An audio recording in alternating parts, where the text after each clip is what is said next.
Welcome to True Colors, a school branding podcast.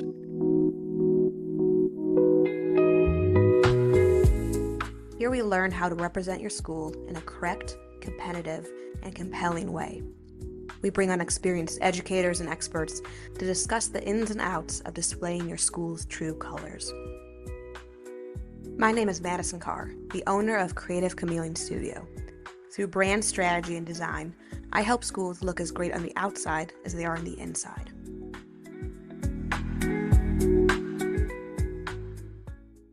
An impactful brand is one that represents your school in the correct way. This means showcasing who you truly are and being accurate in the information you convey to prospective families. The enrollment marketing process is built on understanding who you are and figuring out how to properly share it. I wanted to talk to someone who understands the ins and outs of enrollment marketing, particularly focused on the impact of the parent experience. So today, I'm thrilled to be joined by Jacob Shultz of Bolsta Digital. Jacob helps guide schools through the process of sorting out their enrollment marketing and delivering key assets all along the way. And he's here to dive deep into what that entails and how it can help shape your brand to showcase its true colors. So Jacob, welcome to the show. Thanks. Great to be here. Great to have you. I'd love to start. I don't know too much about your background, so I'd love to just kind of bring people into how you started working with schools, what you do, how you found your way to focusing on schools and school enrollment. Yeah, sure. Well, I got started at Bolsta, so I've been working in and around schools for almost a decade now. I'm almost at that point where I can start saying decade. And I've worked internally on site. I've also worked through agencies. I have kind of a marketing web design background. But the more I worked with schools, almost incidentally in my career, the more I realized that schools are this unique beast, and they are almost unlike anything, like any other organization or business. They have these quirks and peculiarities that make them, I guess, different. And for me, I actually kind of fell in love with it. I fell in love with all those, those quirks. And the more I worked with the schools, the more I realized that there was really genuinely good work to be done here. And initially I started off kind of doing the marketing thing, right? So I would do marketing strategy, I would do website design, and I still do those things. But really, Bolsta was born out of this growing realization for me that the kind of image, if you like, of a thriving school wasn't as directly connected to, say, investment in teaching and learning as what the schools would tell me it was. What I was seeing and what I was hearing from schools were two different things. And too often what I was observing was that schools were not investing into things like marketing, brand, communications. And because of that, the experience of students, of parents, and even staff at a school was actually, like, the experience was suffering because that investment wasn't getting made. And so what started as this kind of, tick all the marketing to-do lists has kind of grown into this role with Bolsta, where I get to help schools almost do a mindset shift around their marketing, communications, and brand to reconsider the parent experience, the student experience, the staff experience, and tailor all of those to-do list items, actually tailor them to the things that will ultimately go into creating a thriving school community.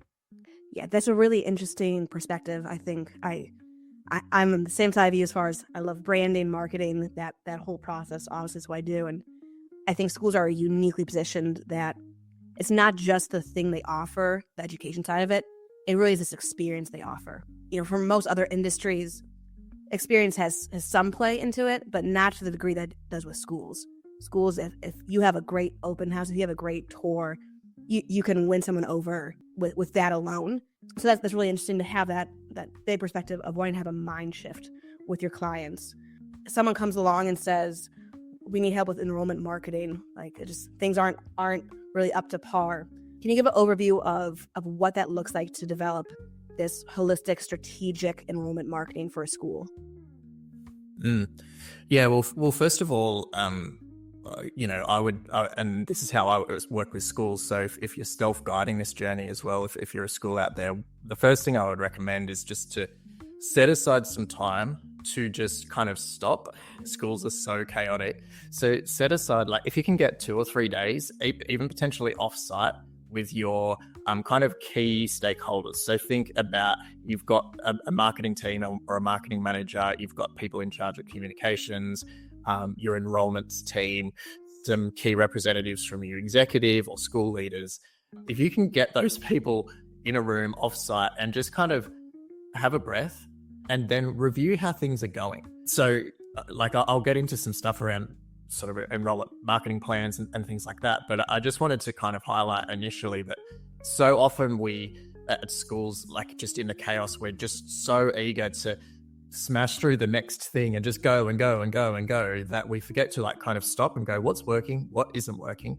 So start there. And that is both data driven. So having a look at things like Google Analytics, or if you have an enrollment CRM, like having a look at what's performing well, what's working in your tours and things like that.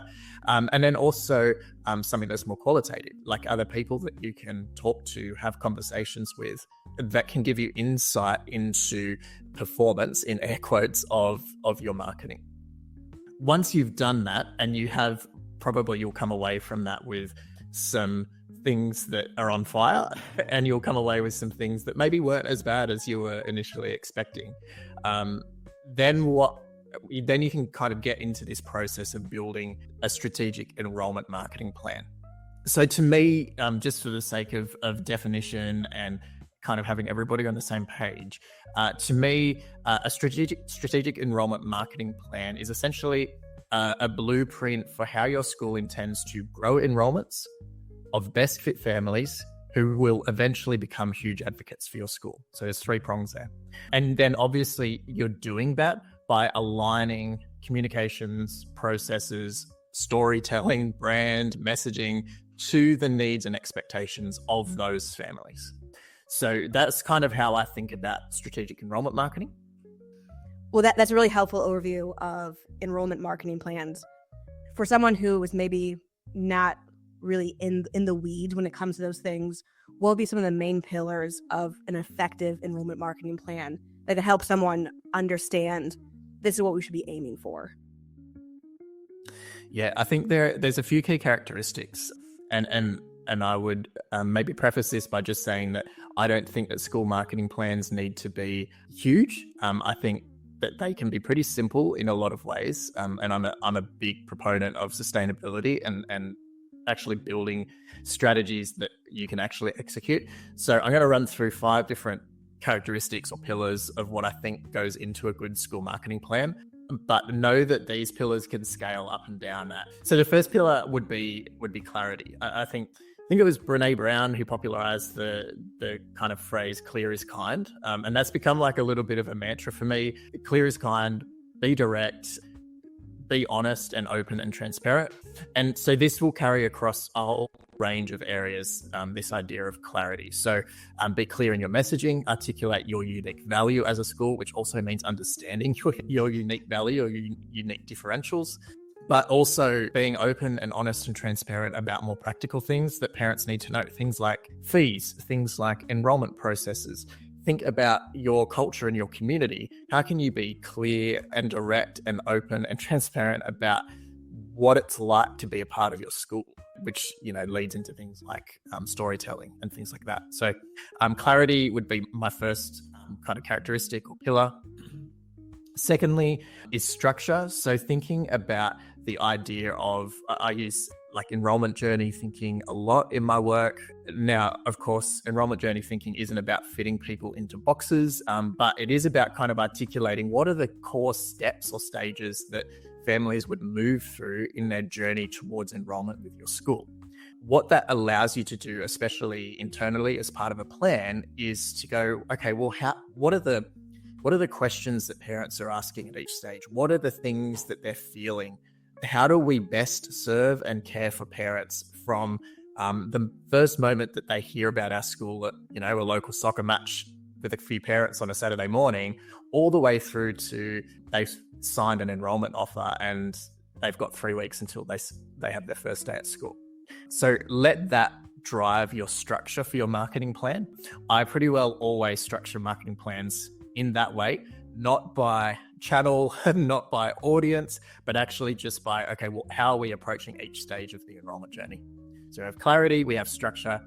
Thirdly, we have systems. Systems sound scary, but really all systems are trying to do is to provide consistency. So strong systems mean things like automated follow-ups. It means things like templates. It means processes that are actually just written down. So it's not just held in somebody's head, just having something on a piece of paper that kind of takes away some of that key person risk and allows you to scale up or down your enrollment marketing efforts as time goes on without just dropping one whole part of the enrollment marketing plan. I've lost count of how many times I've talked to schools where it's like, okay, this week we had heaps of social media things to post. So we've got 8 things on social media this week, but in 3 weeks' time, we've got nothing. So then there's this big hole. That's a simple example, but that idea of building consistency is a really important one, both internally and externally, as you look to embed things like brand and community perception and things like that. Fourthly is collaboration. Too often schools, particularly school leaders, sorry, I'm going to put the hard word on you if you're a school leader, you'll dump all your marketing planning on your marketing person and then pretend that nobody else has anything to do with marketing. And it is a pet hate of mine. Everybody at your school is involved in marketing in some way, shape, or form. Every conversation that you have, every email that you send, every interaction or communication point should be at least framed up, referenced, thought about in the context of a strategic enrollment marketing plan, particularly for those staff who are involved early in the enrollment journey. So collaboration, yes, okay, marketing teams are going to drive this, communication teams are going to drive this, but there has to be greater collaboration between marketing, comms, enrollments, and school leadership, executive, heads of department, that sort of thing. And then finally, and this is kind of my I guess point of difference in a way, and the thing that I'll shout from the rooftops is connection. And it's the thing that I think that a lot of marketers fall into the trap of missing out. And I'll put myself in this boat. For many years, I forgot that marketing was about connection. And, I like my data and I like optimizing things. But if data and optimization and those kind of nitty-gritty details get in the way of building connections with the people that you're ultimately trying to serve, i.e. prospective families, your marketing plan will be limited and will eventually just kind of suffer and whittle away into a generic pile of nothingness. If you can ask ChatGPT to build your marketing plan and it builds a better marketing plan than you, there's a problem. Because what AI will do is build a great textbook marketing plan. What it cannot replace is human connection. And more, I think because of that, the importance needs to be raised of how to build connection with the people that you're serving. Absolutely. So there's my 5 points. That's perfect. And I love that you're using words that I absolutely love and resonate with. The idea of clarity, structure, system, all that is right up my alley. Something I talk about with clients a lot when we talk about branding as kind of a big word, is when we boil it down, it really is just it's internal alignment for external influence. This idea of giving boundaries and structure and reasoning behind the scenes to influence what goes out into the world. But what matters in the end is the end result, that connection that you're building, relationships with the audience that you want to be reaching. And that turns into, I think you used the word advocates. So the idea that the people that come into your schools, you've delivered on what you've promised and they love you for that. And they're ready to share the word and spread the impact of the school. So let's say someone is not quite sure if they're hitting those 5 pillars. What are some common pain points you've seen with schools that to you would be an indicator they could use some help with an enrollment strategy? Yeah, so I would say a common pain points are the plan never gets created. So again, that comes down to that idea of set aside the time, like do the planning, do the work. yeah, again, this stuff is so important, and I argue in my work that it's probably as important, if not more important, than some of the things you already think are very important. It's hard to overstate the difference this stuff can make. So actually do the work, do the planning, involve more people than what you think in that conversation. Not to have death by a million voices, but to make sure that people are bought into this. Don't silo it to marketing teams, which is another common point where marketing plans kind of fall down or become painful, where you kind of have this marketing team or marketing person, the poor solo marketing person who's kind of responsible for driving all this stuff, and it feels like they're constantly trying to paddle upstream. So empower, if you're a school leader, like figure out ways that you can actually celebrate marketing and communications, that you can empower their voice in discussions, like bring marketing and communications almost higher up, like into executive level conversations. If you're making a big decision as an executive and a decision that has the potential to impact your community, and you haven't at least asked for the opinion or the input from the person who spends their full-time job like understanding community, there's a real problem there. So involve those voices. And probably the last big pain point I see is that schools, and I mentioned it earlier talking about connection, schools just forget to talk to their people. The thing that I probably say more than anything else is just have the conversation. Invite that person into the room. And it's not even just like your best fit families, like even the ones that are a bit grumpy with you. Like have a conversation, talk about them. And you'll notice then that all of those things that I just mentioned are actually like human problems. Like, invite the person into the room, don't silo people, talk to, connect with your prospective families and your families who are in your school now. Like none of that is use social media more. None of that is redo your brand for the 7th time in the last decade. Not that those things aren't important, but those are the easy bits. Because that's actually the stuff that like a Google search or ChatGPT can actually help you with. Like, it's like, yeah, you tick the marketing boxes. That's good and necessary. The stuff that often gets overlooked, generally because it's just harder, is those human elements. Yeah, that's really important to highlight. That's something I've seen time and time again is there's identifiable pain points as far as metrics. Enrollment isn't where the people want it to be. Retention's not great. There's maybe some bad PR happening.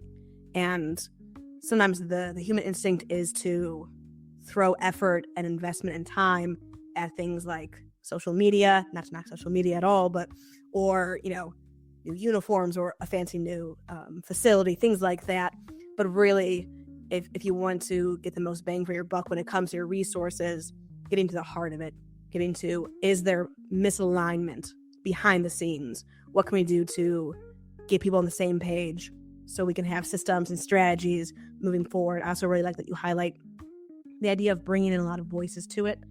Something I've told clients is, in the end, if your team isn't bought into the idea of a rebrand or like changing the direction of your brand, then it's going to be a failure. So you need that team buy-in is so key.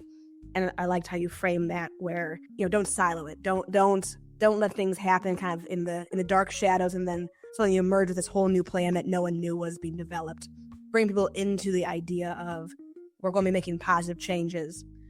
But then you also made a point that you can't do everything by committee. I think schools tend to lean towards that, of wanting to do everything by committee. But for that process of developing, schools determined we need help in these areas, we're ready to make some big changes. What does that process look like, though, as far as selecting a nimble, effective team for the actual big conversations, big decisions being made? What does that look like, that process, when someone's working with you to develop these things? Yeah, it's a great question. And I think in some ways it looks different for every school, because different organizational structures, different sizes, different personalities even will impact where you ultimately land on this. But there is a simple, I guess, mental or visual model that I use when I'm thinking about, we're kicking off a big brand project or a big website project. There naturally is a lot of stakeholders. What I like to do is have a core project team. So think concentric circles. in our very center is our core project team. And I wouldn't want that to have more than probably 2 stakeholders from the school. So usually for me, it's a marketing manager and a business manager, or a marketing manager and a principal. That's my core team. It's, if we're building a website. The next concentric ring outside of that, we have our kind of approvers. Who are the people that will need to be engaged in order to get this website live or get this new brand approved?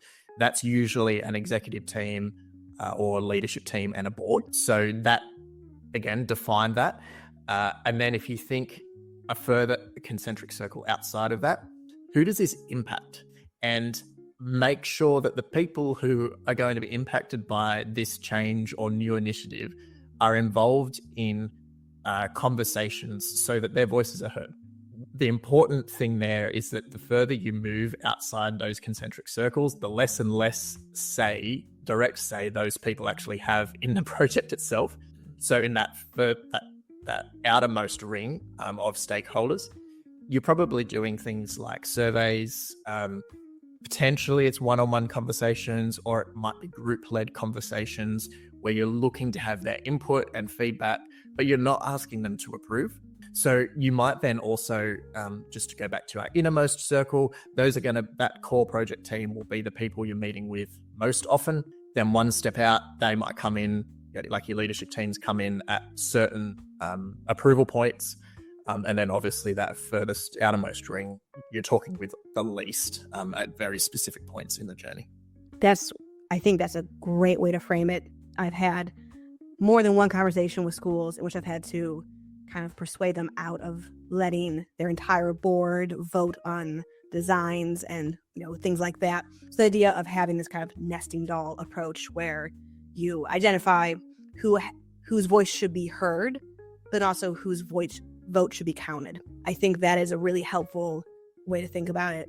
I think you and I have both had experience where the more cooks in the kitchen, the harder the process is, and usually the end result is not as ideal. So I think that's a really great way for people to think about when you're ready to engage in this idea of developing enrollment marketing strategy.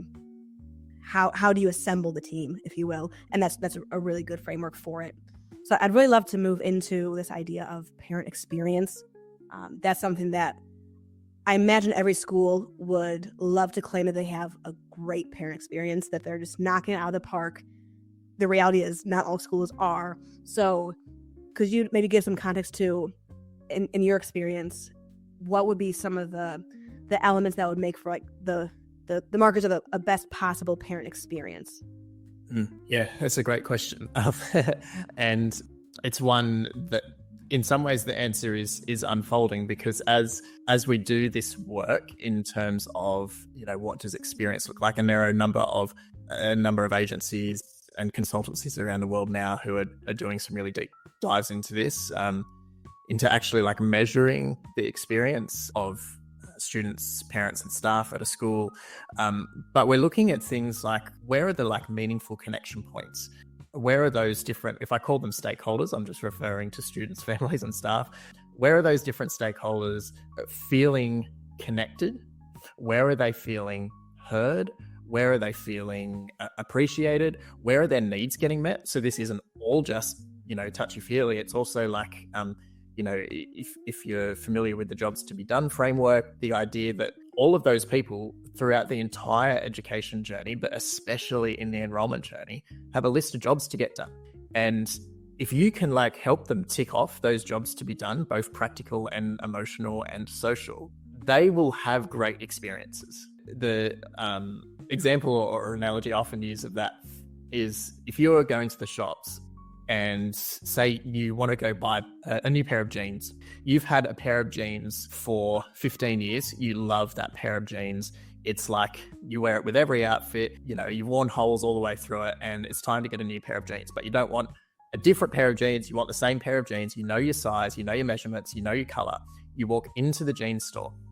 You get a phone call as you're walking into the jeans store that let's say your daughter needs to get picked up from school because she's got a vomiting bug.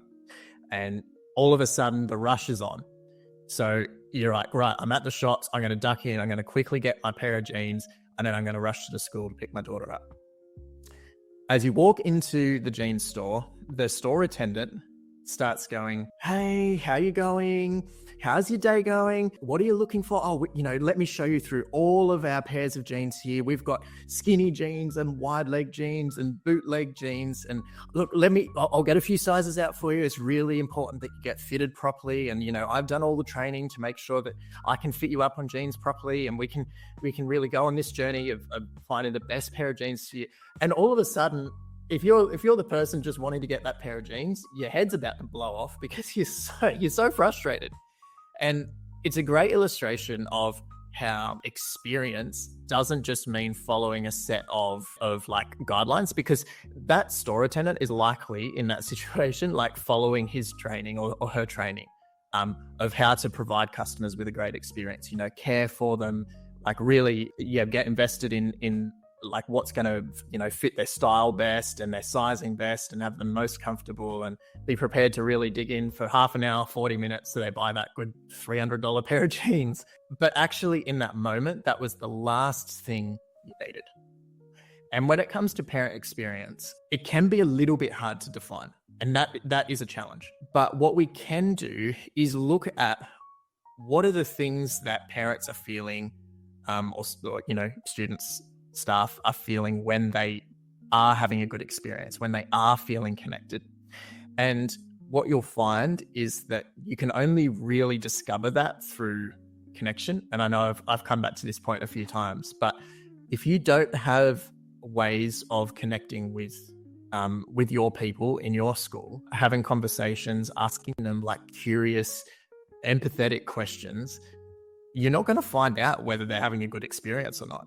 And quite often, as much as experience can be seen as a little bit aloof or hard to pin down, if you ask your parents, let's say 10 parents, a series of questions about their experience at the school, when they felt most connected, when were they most frustrated, those sorts of questions, pick the 3 most common responses, fix them, and you'll have a better parent experience. It's actually not rocket science. So look, maybe I didn't answer your question super directly there. That was perfect.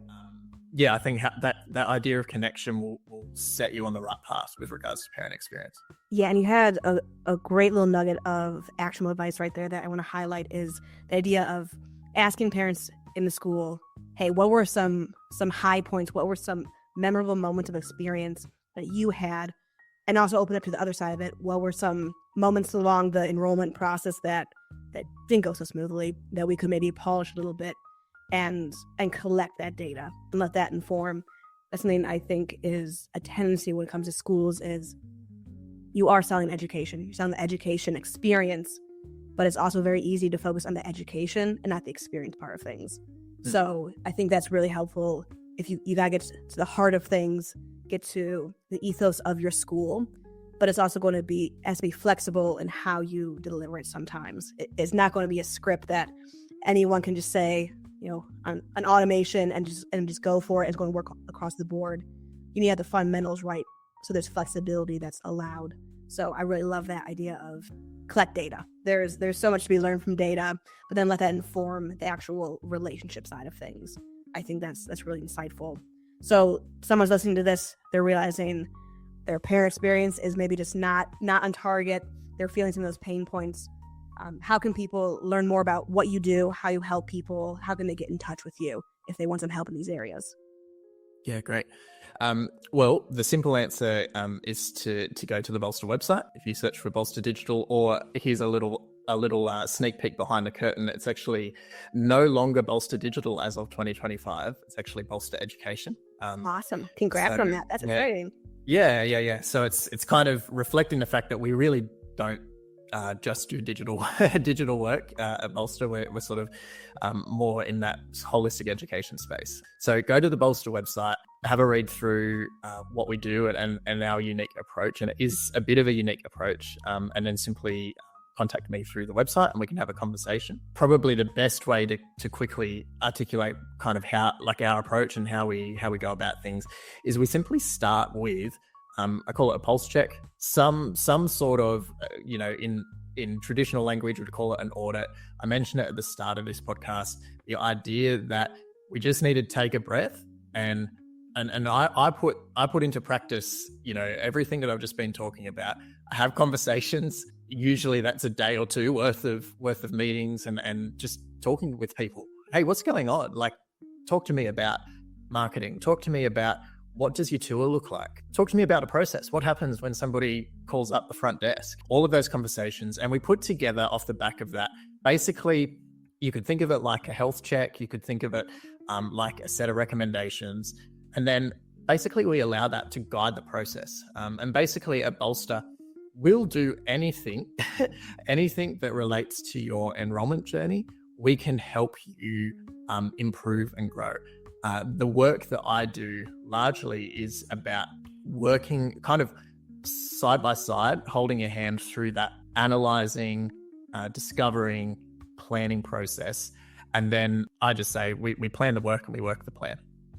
And we just do that on repeat, be that brand, website, messaging, rebuilding your tour experience. It could be team training as well to like improve how your staff answer a phone call, or working on your enrollment CRM and making sure that the systems underlying that are working for you. But all of that is kind of by the by, because ultimately what we do at Bolsta is all about helping that entire journey, if you like, level up, not just in terms of the structure of it, but also level up in response to parent experience and how we constantly building in feedback loops that improve and improve and improve parent experience.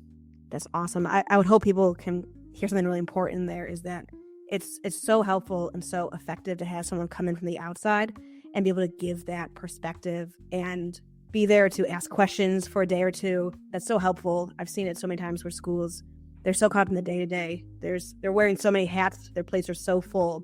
Having someone come in from the outside and evaluate is always such a great start to heading in the right direction. So I would highly commend anyone who's listening and feeling those pain points to reach out to Jacob. His website will be in the notes description, so you can get right to his website. And I would highly encourage reaching out with questions and setting up a call to talk about improving your enrollment journey and your parent experience. Jacob, thanks for all the wisdom you shared. It was fantastic. Thank you for being on the show. Not a problem. Thanks. Thanks for listening to this episode of True Colors. A great school deserves having a great brand. If you need help representing your school in a correct, competitive, and compelling way, then send me a message at creativechameleonstudio.com. I assist independent schools in developing brand strategy and designing brand identities. More information on Creative Chameleon Studio and today's guest is available in the show notes. If you received helpful information today, please consider leaving a 5-star review and sharing the episode. And tune in for the next episode of True Colors.